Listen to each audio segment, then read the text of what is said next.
Bonsoir mes bien-aimés dans le Seigneur, peuple de Dieu, shalom, shalom. J'espère que vous vous portez bien, moi de mon côté ça va, Dieu fait grâce, amen. Et oui, Dieu fait grâce, il nous a gardés depuis ce matin jusqu'à ce soir, nous pouvons que Dieu merci Seigneur. Merci Seigneur pour le souffle de vie que tu nous renouvelles. Gloire à Dieu, gloire à son nom. Alléluia, alléluia, amen. Je reviens encore vers vous concernant l'Église catholique laisse ouverte la question de l'ordination diaconale des femmes. Alors, comme je vous l'avais dit, laissez vos commentaires pour ceux qui ne l'ont pas encore fait. Et là, j'ai le commentaire du frère Jean-Pascal qui a bien détaillé et je suis d'accord avec lui. Et déjà, il a dit non, comme moi j'ai dit non. Donc, nous, on a dit non. On attend vos réponses à vous aussi. Je vous lis son commentaire pour ceux qui ne l'ont pas encore lu. C'est pourquoi j'ai fait cette vidéo spécialement pour vous relire ce que le frère Jean-Pascal nous a laissé en commentaire. J'ai bien compris, chère sœur Firmine, que je fasse un commentaire. Donc, je vais faire un commentaire. Tout d'abord, comme toi, moi aussi, c'est non. Et oui, comme moi, je l'avais dit. Donc, c'est non. Mais malheureusement, ce synode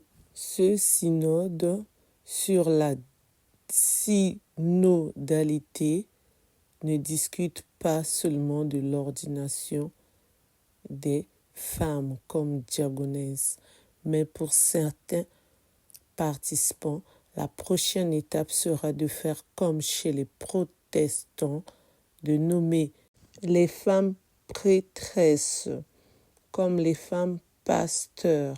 Mais ce n'est pas tout. Ce synode sur la synodalité propose d'autres choses très dangereuses pour l'Église, comme la fin du célibat des prêtres, plus de pouvoir pour les laïcs avec un contrôle accru sur les évêques, une plus grande inclusion des personnes LGBT dans l'Église, jusqu'à même de proposer des transformations dans la liturgie et peut-être même dans la Sainte Eucharistie. C'est catastrophique. De nombreux prêtres, évêques et cardinaux ont réagi avec force leur opposition aux transformations proposées, car étant une menace pour la survie de l'Église catholique, le père Joachim Himmel a dit toute sa crainte que le pape François veut construire une nouvelle Église, loin de Jésus, mais se conformant au monde, ce qui est une double hérésie. Il a également accusé le pape François d'hérétique. Il s'agit du premier pape ouvertement hérétique de l'histoire de l'Église catholique, comme certains antipapes du passé. Le cardinal Donnelly, quant à lui, accuse François de vouloir mettre fin à l'Église, une sainte catholique et apostolique qui existe depuis 2000 ans, et de vouloir faire une Église humaniste opposée à Dieu. Quant au cardinal Brandmüller, il insiste pour dire que la tradition de l'Église héritée des apôtres et de la Sainte Écriture prouve que le rôle de l'homme et de la femme reflète l'ordre naturel voulu par Dieu, ordre divin qui fait que l'homme et la femme sont égaux en dignité. Mais avec des rôles distincts, il est clair pour beaucoup que la vision du pape François est politique et non spirituelle. Exactement, c'est ça qui est la vérité. Une vision qui a pour racine des idéologies extérieures à la foi et à l'Église. Une idéologie moderniste d'une Église à l'image du monde et non plus à l'image de Dieu. C'est ça qui est la vérité aussi. Ce programme a également pour projet de faire du pape non plus l'autorité centrale de l'Église catholique sous l'autorité suprême de notre Seigneur, mais un pape effacé, exactement. C'est ça qui est la vérité.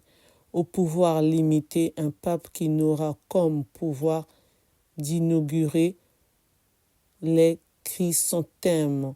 Quel est l'avenir de l'Église? Point d'interrogation. Va-t-on vers une reconquête de la tradition et de l'obéissance à Dieu ou vers une scission entre les vrais serviteurs de Jésus-Christ et ceux de l'Antichrist? Dans l'esprit malveillant domine aujourd'hui le Vatican, comme nous l'a annoncé la Sainte Vierge Marie à Fatima, à Akita, ou la Salette, ou encore aujourd'hui à Medjugorje. Point d'interrogation. Dieu seul le sait, que sa volonté soit faite. Louange et gloire à notre Dieu. Amen, amen. Gloire à Dieu, gloire à son nom. Merci beaucoup, frère Jean-Pascal, pour tous ces détails. Merci beaucoup pour votre opinion. Merci beaucoup pour votre analyse bien détaillée.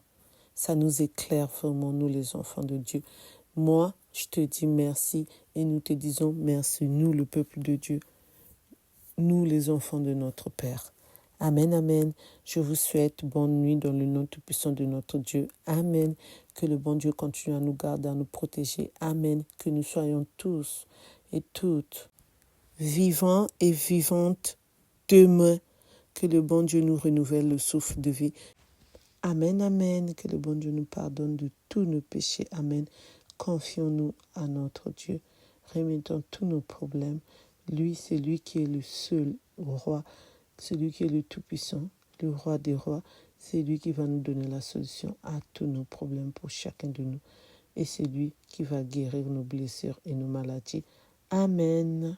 Je vous souhaite bonne nuit dans le nom tout-puissant de notre Dieu. Amen. Pour ceux qui ne se sont pas encore abonnés, je vous invite à vous abonner, à partager, à liker. Et n'oubliez pas d'appuyer sur la cloche de notification pour recevoir les vidéos que je mettrai en ligne. S'il vous plaît, je compte sur vous. Merci. Pour ceux qui ne me connaissent pas, je suis la servante Firmine.